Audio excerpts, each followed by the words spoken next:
outro ponto importante também é que Ananias vê o Saulo de um jeito e Deus vê o Saulo de outro. É a mesma pessoa, só que dois pontos de vista. Ananias olhava e falava, isso aqui está um assassino, é um perseguidor. E Deus olhava para ele e dizia assim, não, esse é um vaso escolhido. Então, quando nós olhamos com os olhos de Deus, com a lente de Deus, começamos a ver as pessoas diferentes como Deus vê.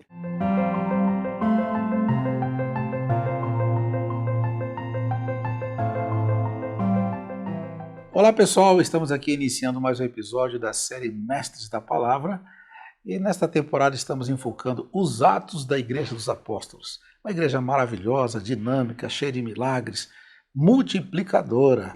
E já estamos indo para o capítulo 9 desse livro maravilhoso e temos aqui um convidado especial que ele já está conosco desde o começo, que é o pastor Ronaldo Guedes. Bem-vindo, pastor Ronaldo. Muito obrigado, uma alegria estar aqui novamente. Olha, estamos acompanhando aqui o passo a passo e tem sido muito bom, viu? Amém. Continue conosco, por favor, viu? Amém. Está sendo esclarecedor. E nesse episódio nós vamos falar um pouquinho sobre algumas coisas que aconteceram. Inclusive nós demos uma dica no final do episódio anterior, dizendo que aquele Saulo, perseguidor e tal, ele aparece aqui de novo, né? Como é que foi a história dele então, pastor? Exatamente. Aqui nós vamos ter então o apóstolo Paulo, né? Que nesse momento ainda era Saulo, vai se tornar o apóstolo Paulo.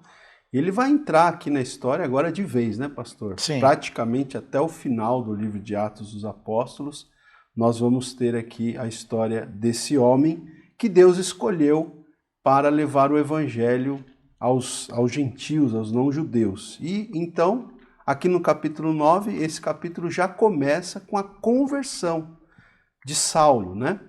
Então, eu penso que seria interessante a gente ler aqui o versículo 1 do capítulo 9 de Atos. Começa assim: Saulo, respirando ainda ameaças e morte contra os discípulos do Senhor, dirigiu-se ao sumo sacerdote e lhe pediu cartas para as sinagogas de Damasco, a fim de que, caso achasse alguns que eram do caminho, assim homens como mulheres, os levasse presos para Jerusalém.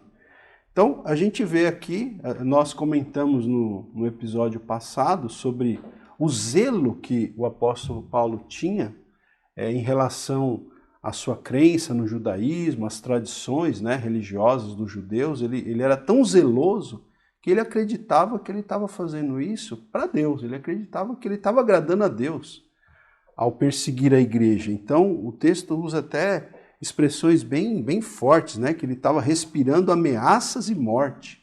Então, ele pede cartas para as autoridades religiosas ali de Jerusalém para ele ir até Damasco, que era a capital da Síria, né? Distava ali de Jerusalém mais ou menos 240 quilômetros. E ele pede essas cartas para ir até Damasco, para que se ele achasse, então, discípulos de Jesus ali em Damasco, que ele foi no objetivo de prender essas pessoas e trazê-las para Jerusalém. Interessante, pastor, aqui destacar duas coisas. Primeiro, como que os discípulos eram chamados, né? O texto fala que os do caminho, né? No versículo 2, os discípulos eram chamados assim, os do caminho. E essa tentativa de Paulo de prender crentes ali em Damasco, o objetivo dele era tentar impedir o avanço da igreja, né? Porque a igreja já estava avançando, já tinham chegado ali cristãos em Damasco, né? E ele achava que talvez, prendendo esses cristãos ali, ele conseguiria impedir o avanço da igreja do Senhor Jesus.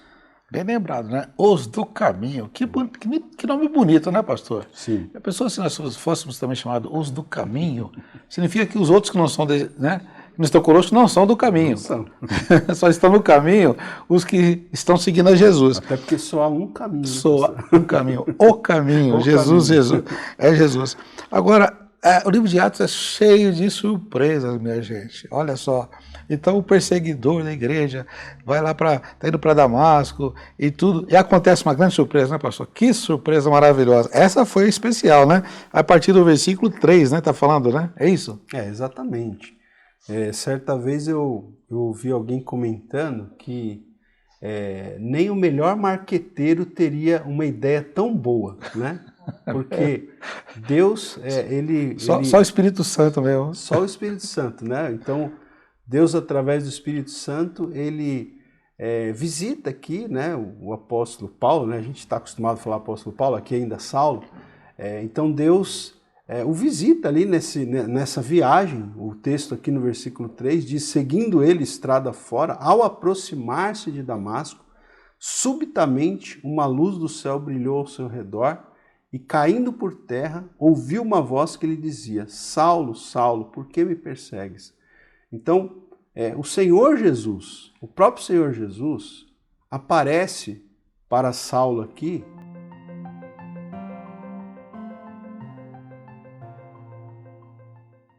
quando ele está nessa viagem, e o texto até fala aqui, né, que foi uma coisa súbita, uma luz do céu brilhou e ele cai por terra, provavelmente estava montado em algum animal, ele cai por terra e ele ouve essa voz perguntando: Saulo, Saulo, por que me persegues? Ele repete essa narrativa mais à frente, né, quando ele fala, acho que com o rei Agripa, né? Isso. E ele conta um pouquinho diferente, parece que ele diz que foi ao meio-dia.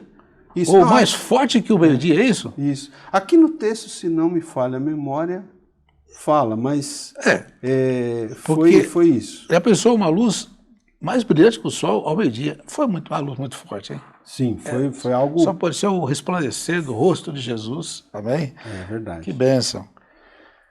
Bom, e aí a voz responde, né? Isso. Eu sou Jesus. Exatamente. A voz, né, que é o Senhor Jesus falando com ele, diz: por que me persegues? E ele pergunta: quem és tu, Senhor? Né? Quem és tu? E a resposta foi: eu sou Jesus a quem tu persegues. Eu sou Jesus, aquele que você está perseguindo. Então, é interessante porque o apóstolo Paulo ele estava perseguindo a igreja, ele estava perseguindo os discípulos do Senhor Jesus. Mas quando Jesus aparece para ele aqui, diz: eu sou Jesus a quem tu persegues. Né? Então, a gente percebe aqui, né, pastor, que quando alguém está perseguindo um discípulo de Jesus, quando alguém está perseguindo a igreja do Senhor Jesus, está perseguindo o próprio Senhor Jesus, né? Porque ele diz: você está perseguindo a mim, eu sou Jesus a quem você está perseguindo. Isso faz parte de um princípio que Jesus tinha estabelecido, né? Quando vocês fizeram um favor para um discípulo, estão fazendo para mim, ele disse, né? Até um copo d'água que vocês estão dando, estão dando para mim. Vai ter galardão. Bom, assim como um favor que você faz para um discípulo, Jesus recebe como se fosse para ele, sendo para ele, também a perseguição, né? Exatamente. Aí daqueles que perseguem a igreja, hein? Estão perseguindo o próprio Jesus. Cuidado aí, não fale mal da igreja. Amém? Senão está falando mal de Jesus. Cuidado. E o senhor comentou também que, na verdade, o apóstolo Paulo, ele vai, mais adiante, ele vai narrar mais 2 vezes essa experiência de conversão dele. E em uma das vezes, ele acrescenta aqui, que nesse texto de Atos 9 não aparece, mas no texto de Atos 26, versículo 14, vai aparecer o seguinte: eu sou Jesus a quem tu persegues, dura coisa é para ti recalcitrares contra os aguilhões, né? Então, Jesus falou para ele: é duro para você, é uma dura coisa para você ficar resistindo. Você recalcitrar quer dizer você ficar resistindo aos aguilhões, né? Os aguilhões eram uma espécie de uma lança, assim, os espetos, seta, né? Um espeto que era colocado no boi, né? Que se ele parasse, se ele estacasse ali, aquilo feria ele. Então ele tinha que continuar andando, né? Mas tinha aqueles bois rebeldes, né? Que ficava parando e aquele aguilhão ficava machucando ele. Então Jesus usa essa imagem aqui e diz assim: dura coisa, Paulo, é você ficar recalcitrando, você ficar resistindo, né, contra os aguilhões. Então existem alguns comentaristas da Bíblia que eles pensam que, na verdade, o Espírito Santo já estava trabalhando no coração de Paulo. Com certeza. Né? Porque Paulo viu Estevão ser martirizado. Né? Paulo viu o testemunho de Estevão, né? A intrepidez com a qual Estevão testemunhou e a forma ousada que Estevão enfrentou até a morte ali por amor a Jesus. E aquilo certamente já estava mexendo com Saulo, né? já estava mexendo com ele. Muitos estudiosos da palavra acreditam que o Espírito Santo já estava incomodando ele, mas ele estava resistindo, ele estava, né, ali resistente. Então aqui o Senhor fala para ele: eu sou Jesus a quem tu persegues, e dura coisa é você recalcitrar contra os aguilhões. Dura coisa é você ficar resistindo à voz do Espírito Santo. Dura coisa é você não se submeter. Então aqui tem uma lição para nós, né, pastor? Porque às vezes também as pessoas, o Espírito Santo está falando, o Espírito Santo está direcionando, está orientando, né? Pode ser até crentes, infelizmente. Às vezes ficam resistindo, não se submetem ao Senhor. Então fica uma lição aqui para a gente, né? Que não é bom, não é nada bom resistir ao Espírito Santo, ficar resistente, né, à ação do Espírito Santo. Certo, e aí então ele levanta dali e entra em Damasco, né? Seguindo inclusive um comando, e ele ficou numa atitude de espera, né? Como é que foi, né? Porque o judeu, quando estava assim nessa busca, jejuava bastante. Foi o que ele fez também, né, pastor? Isso, exatamente. O Senhor falou para ele levantar, entrar na cidade, né? O texto diz: onde te dirão o que convém fazer. Então ele obedeceu a esse comando, né? Só que aconteceu o seguinte: quando Paulo se levanta ali, ele ficou cego, né? O texto diz aqui no verso 8 que nada podia ver, ele não podia ver nada. Tanto que o texto diz: e guiando pela mão levaram-no para Damasco. E o verso 9 diz: esteve 3 dias sem ver, durante os quais nada comeu nem bebeu. Então, esse momento aqui, veja, depois que Paulo tem esse encontro com Jesus, ele fica 3 dias sem enxergar, né, sem comer e sem beber, ele fica em jejum. Tem esse aspecto, né, que o senhor levantou bem, que é o aspecto do hábito, da disciplina espiritual que os judeus tinham de jejuar, né, para buscar a Deus, para buscar uma resposta de Deus, enfim, para buscar ouvir Deus, tinha esse aspecto.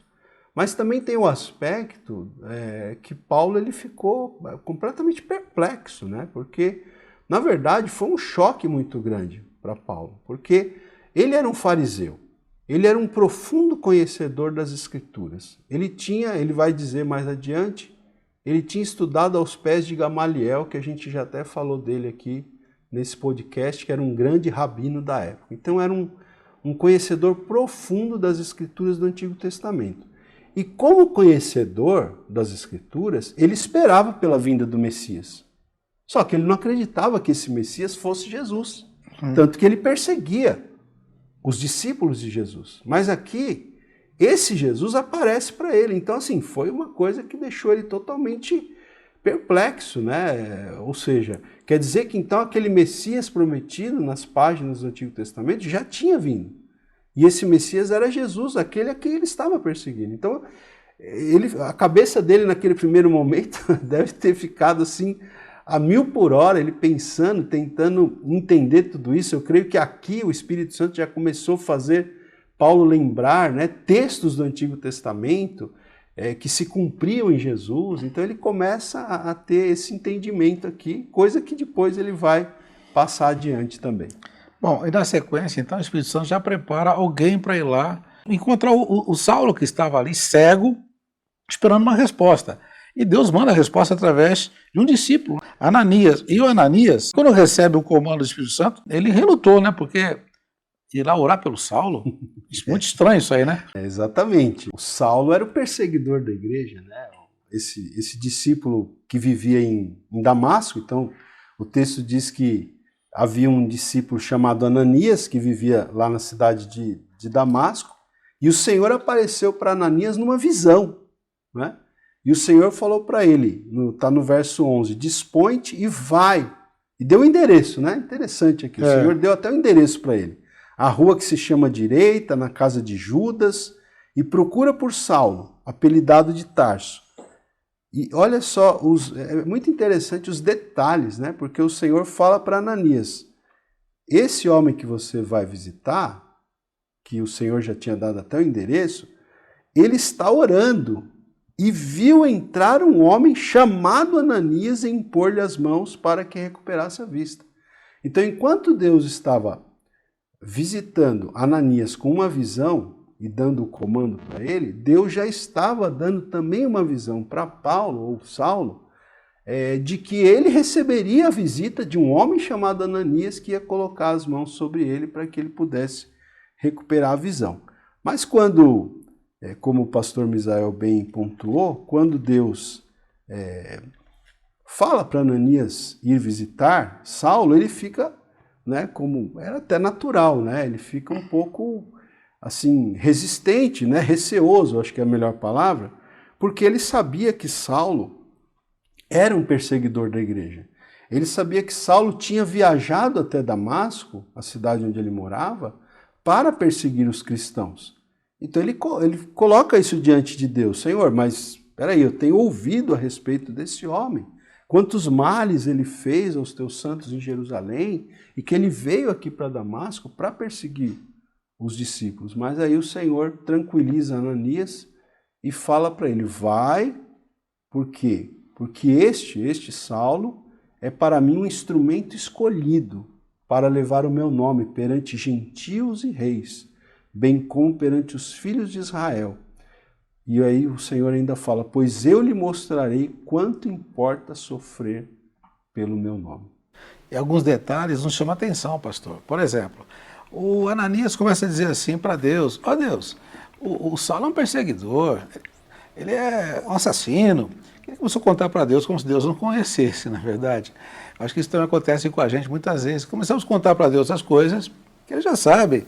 Ele simplesmente espera que nós estejamos prontos a ouvi-lo, não ficar contando história para ele. Outro ponto importante também é que Ananias vê o Saulo de um jeito e Deus vê o Saulo de outro. É a mesma pessoa, só que dois pontos de vista. Ananias olhava e falava, isso aqui está um assassino, é um perseguidor. E Deus olhava para ele e dizia assim, não, esse é um vaso escolhido. Então, a gente aprende uma lição importante. Muitas vezes você vê alguém e fala assim, esse é um bêbado, esse é um atrapalhado, esse é um drogado, esse é uma tranqueira, sei lá. Deus está falando, esse é um vaso escolhido. Então, quando nós olhamos com os olhos de Deus, com a lente de Deus, começamos a ver as pessoas diferentes como Deus vê. Amém, muito bom, né? Temos que olhar pelo prisma de Deus. E aqui o Senhor fala, quando então responde para Ananias, né? Ananias ficou ali receoso, o Senhor fala para ele que Paulo era um instrumento escolhido para levar o meu nome perante os gentios e reis, né? Então Deus tinha um plano de que Paulo pregasse o evangelho, inclusive diante de reis, e isso vai acontecer, no livro de Atos a gente vai ver isso acontecer. Mas o apóstolo Paulo, ele teve um ministério específico para os gentios, não é, pastor? Ou seja, para os não-judeus. Embora o próprio texto vai dizer aqui também no verso 15, bem como perante os filhos de Israel. Pois Paulo, quando ele se torna um missionário, quando ele se torna um pregador itinerante do evangelho, sempre que ele chegava numa cidade, o primeiro lugar que ele ia pregar o evangelho era numa sinagoga, que era onde estavam os judeus, né? E a partir daí, então, a partir dessa base, ele pregava o evangelho também aos gentios. E vale destacar também aqui que o Senhor fala para Ananias, né, a respeito de Saulo, a respeito de Paulo, o Senhor fala o seguinte, eu lhe mostrarei, né, quer dizer, eu vou mostrar para ele, para o Saulo, quanto lhe importa sofrer pelo meu nome. Então o Senhor já revela aqui para Ananias que Paulo, né, que Saulo ia sofrer bastante, como consequência de pregar o evangelho, né? Então é interessante também para a gente pensar que a fé em Cristo Jesus, ela pode trazer sofrimento também, né, pastor? Às vezes até as pessoas, né, falam, vem para Jesus, você não vai sofrer nunca mais, né? Seus problemas acabaram, mas não é bem assim, né? A gente vai ver que muitas pessoas que se renderam a Jesus e se colocaram diante do Senhor para fazer a vontade de Deus, para cumprir o propósito de Deus nas suas vidas, passaram por perseguições. E o apóstolo Paulo foi um desses casos. E só voltando um detalhe também, é que Deus falou para o Ananias, olha, esse moço aí, ele vai pregar o meu evangelho a muita gente, inclusive para os reis. Muitas vezes nós olhamos uma pessoa chegando na igreja, um novo na fé, a gente se sente meio superior, né? E Deus falou, ele é bem maior que você. Ele vai fazer coisas que você não pode fazer. Quer dizer, é coisa assim, da Ananias, cuida dele, hein? Ele é muito importante no reino. É isso daí. Bom, então, na sequência, Ananias, ele obedeceu, né? Como o pastor Misael já pontuou, no primeiro momento ele ficou receoso, mas o importante é que ele obedeceu. Deus já chamou Ananias para essa tarefa porque sabia que ele ia obedecer.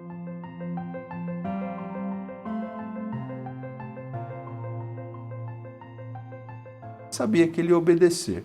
Então ele foi, verso 17 diz aí, ele impõe as mãos sobre Paulo, né? E ele já chega chamando Saulo de irmão, né?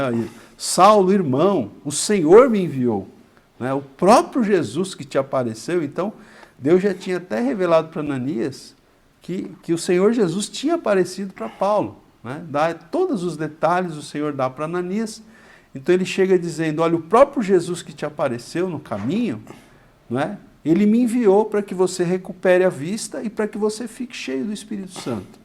E o texto então diz aqui que imediatamente caíram dos olhos de Saulo, né, como que umas escamas, e ele tornou a ver e ele foi batizado. Então aqui a gente tem, né, a gente tem a conversão de Saulo no caminho para Damasco.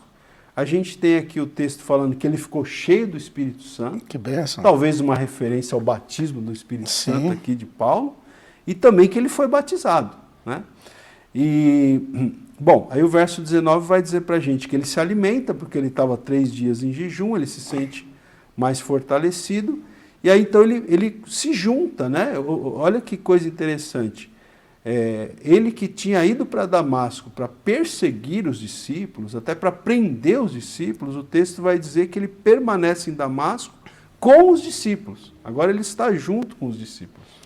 E deve ser um choque para os discípulos também, já pensou? Alguém fala assim, está chegando o Saulo aí. O pessoal começou a tremer. Não, ele está vindo para cultuar com a gente. Ele vem aqui para poder adorar Deus conosco, ele também agora é um cristão. Como nós somos surpreendidos por tanta gente que você nunca imaginava, de repente está ali congregando com você, louvando a Deus. Espere isso, tenha essas boas surpresas de Deus, assim como Ananias e os nossos irmãos de Damasco tiveram com o Saulo de Tarso. Que bênção. Amém. E o texto vai dizer para a gente também, pastor, o seguinte, olha, no verso 20, né? Até diz assim, e logo pregava. Então, Saulo, convertido, cheio do Espírito Santo, batizado nas águas, ele começou a pregar. Interessante, logo ele pregava, ele já começou a pregar logo, diz aqui, pregava nas sinagogas a Jesus, afirmando que este é o Filho de Deus. Então eu penso que tem uma lição para nós aqui, né? É claro que para uma pessoa exercer o ministério assim de uma forma né, plena, vamos dizer assim, é claro que a pessoa precisa ter um preparo, tá? O próprio apóstolo Paulo, a gente vai ver daqui a pouco, ele vai ter esse momento de se afastar um pouco para se preparar melhor para o ministério, mas o testemunho do que Jesus fez na sua vida já pode ser dado de imediato, né? Você e eu, né, nós, até me dirijo aqui àqueles que são novos convertidos, né? Você não precisa esperar, você pode começar a falar do que Jesus fez na sua vida. E esse texto aqui, ele é interessante porque o verso 20 diz que ele pregava Jesus, né? Então, ele tinha conhecimento das Escrituras, ele pregava Jesus. Agora, ele podia até a partir das Escrituras provar que Jesus era o Cristo. Mas, não apenas isso, ele também pôde apresentar, além do seu conhecimento bíblico, do seu testemunho a respeito de Jesus como Messias, ele pôde apresentar também a transformação da vida dele, né? Então, tanto que o verso 21 diz assim, ora, todos os que o ouviam estavam atônitos e diziam, não é este o que exterminava em Jerusalém os que invocavam o nome de Jesus? E para aqui veio precisamente com o fim de os levar amarrados aos principais sacerdotes, né? Ou seja, havia ocorrido uma transformação na vida de Saulo, né? Ele tinha ido lá para perseguir, para prender, e eles estavam falando, olha, não é esse aqui que veio para nos prender, para nos perseguir, agora ele está falando de Jesus, ou seja, houve uma transformação. Então, eu penso que esses dois aspectos a gente tem que ter na nossa vida, manifestar na nossa vida, a capacidade de pregar a Jesus, apresentando Jesus a partir da palavra de Deus, mas também apresentar para as pessoas uma vida transformada, que as pessoas possam olhar em nós e não ver apenas o conhecimento do texto bíblico, da palavra de Deus, mas possam ver em nós uma vida transformada, né, que as pessoas fiquem realmente até assim admiradas pela transformação que Deus operou nas nossas vidas.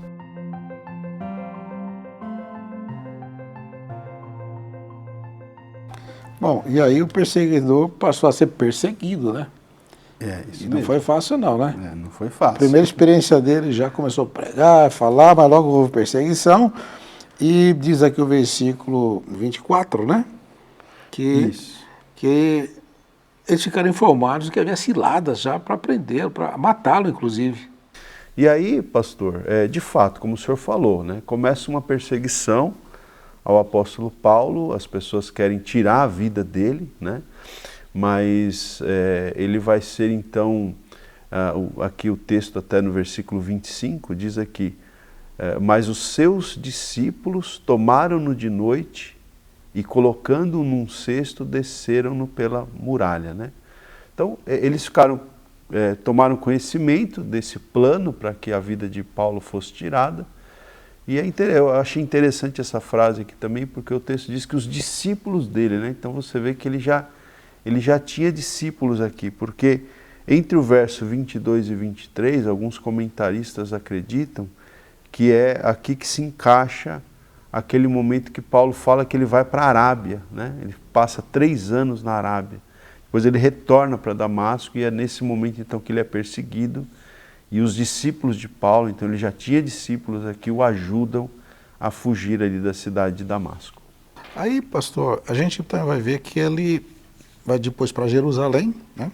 Para juntar-se com os demais apóstolos, discípulos, mas eles estavam com medo, né? Diz aqui o versículo 26, tendo chegado a Jerusalém, procurou juntar-se com os discípulos. Todos, porém, o temiam, não acreditando que ele fosse discípulo. O 27 diz, mas Barnabé, tomando-o consigo, levou-o aos apóstolos e contou-lhes como ele vira o Senhor no caminho, e que este lhe falara, e como em Damasco pregara ousadamente em nome de Jesus. Como foi bom ter um Barnabé, né, para fazer essa intermediação. Muitas vezes precisamos de pessoas conciliadoras, né, com esse perfil do Barnabé, né? Se não tivesse o Barnabé ali, o Paulo não teria conseguido se conectar naquele momento, né? Sem dúvida. Esse personagem, Barnabé, às vezes as pessoas não notam muito, né, no livro de Atos, mas ele é um personagem importantíssimo. A gente já falou rapidamente dele em episódios anteriores, né? Mas aqui Barnabé aparece e Barnabé ele vai ser assim uma bênção muito grande na vida de Paulo, porque, como o pastor Misael disse, quando Paulo chega em Jerusalém, os próprios apóstolos ficaram desconfiados, né? Porque afinal de contas, Paulo era um perseguidor da igreja até pouco tempo. Ele consentiu na morte de Estevão, ele perseguia as pessoas, ele prendia as pessoas.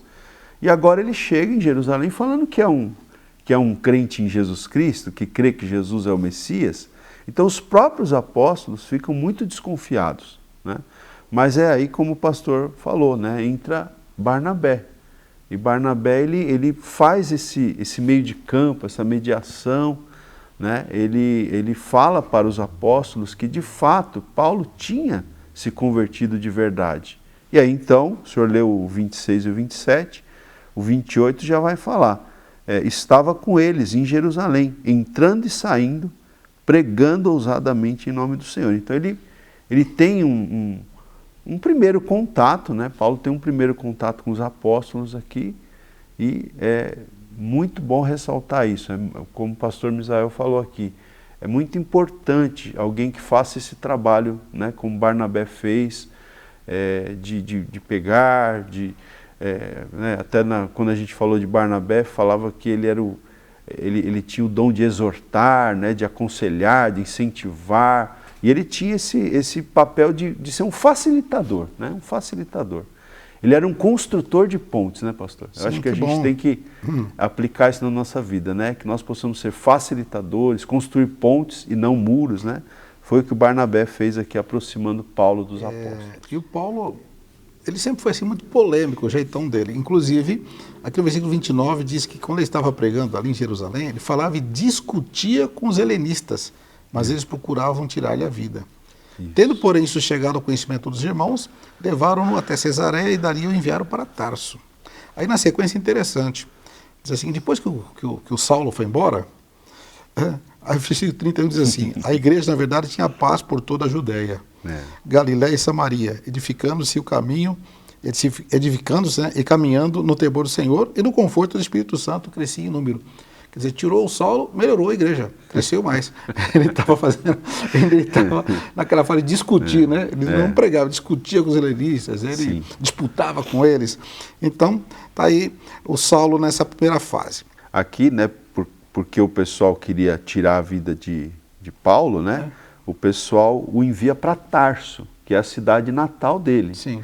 E ele vai ficar um tempo lá obscuro. Sim. Daqui a pouco, nos próximos episódios, a gente vai buscar ele lá de novo. Lá de novo. Né? Na verdade, quem nós foi buscar não, foi né? o Barnabé. O Barnabé foi buscá-lo lá. O Barnabé, exatamente. Antioquia, né? Barnabé que vai buscá-lo lá. Mas é interessante que Lucas ele vai deixando essas dicas para a gente aqui. Então, Paulo ele vai passar um período de obscuridade. Nessa época aqui, Paulo ainda não era, né, o apóstolo Paulo que a gente fala tanto. Ele ainda era uma figura um pouco obscura, mas depois que Barnabé vai buscá-lo lá em Tarso, ele vai começar a fazer as viagens missionárias e vai se tornar esse grande apóstolo, que é um grande modelo para nós, né? Mas é interessante aqui a gente ter isso em mente. Ele vai ficar lá em Tarso um tempo ali, num período de obscuridade. Na sequência, como Saulo sai de cena,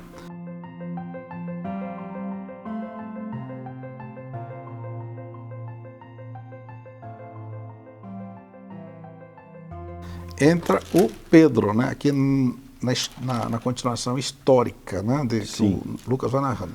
Então diz que Pedro, passando por toda parte, desceu também aos santos que habitavam em Lida.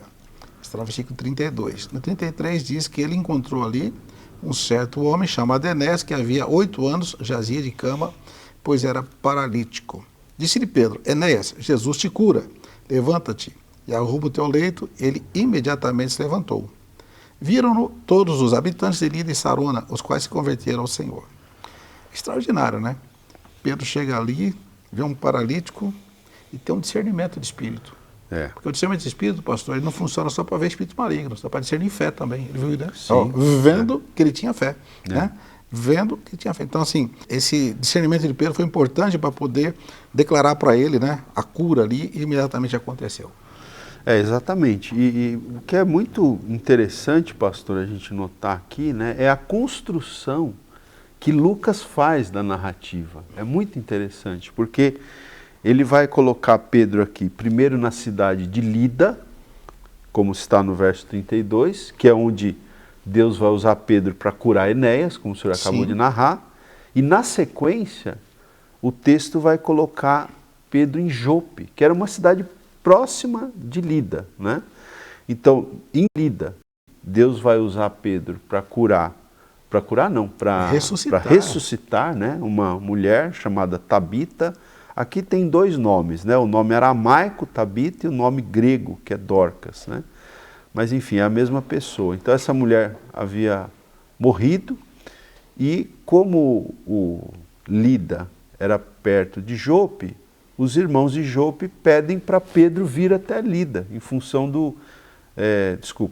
os irmãos de Jope vão a Lida, né, e pedem que Pedro venha a Jope, em função do falecimento dessa pessoa. E aí Pedro vai ser usado pelo Senhor para que essa mulher ressuscite, né, mas o que eu queria deixar destacado aqui é essa construção do texto, porque... cenas dos próximos capítulos, né? No próximo episódio, a gente vai falar de uma situação em que Cornélio né, um romano, um gentil, ele vai ter uma visão e ele vai pedir para que as pessoas busquem Pedro lá em Jope, né? Então o texto coloca Pedro em Lida, em Jope, e depois de Cesareia, Cornélio vai buscar Pedro em Jope, né, para um outro acontecimento muito importante aqui no livro de Atos. Então, a ressurreição de Dorcas foi assim algo extraordinário, né? Até porque as irmãs ali não se conformavam com a morte dela. Mandaram chamar o Pedro, quando ele chegou, até mostrava para ele, falou assim, olha, ela fazia caridade, ela atendia a gente, a Dorcas é indispensável, não pode morrer. Por favor, ore para que ela ressuscite. Isso mostra que quando você serve as pessoas, você não pode nem morrer, viu? Você tem que estar vivo ali porque as pessoas precisam de você, ok? Aí tem que vir o Pedro para ressuscitar. Pedro, aí teve que ativar a fé, né, pastor? Da ressurreição, né? Dobrou o joelho ali, orou, depois falou para ela, Tabita, levanta-te. Ela abriu os olhos e vendo a Pedro, sentou-se. Está aqui no versículo 40. Isso. Que legal, né? Assim, Jesus falou, vocês vão curar os enfermos, limpar os leprosos, vão ressuscitar os mortos. E começou a acontecer isso aí, né? Promessa de Jesus, né? Através da fé. Isso foi conhecido por toda Jope e muitos creram no Senhor. Isso. Amém?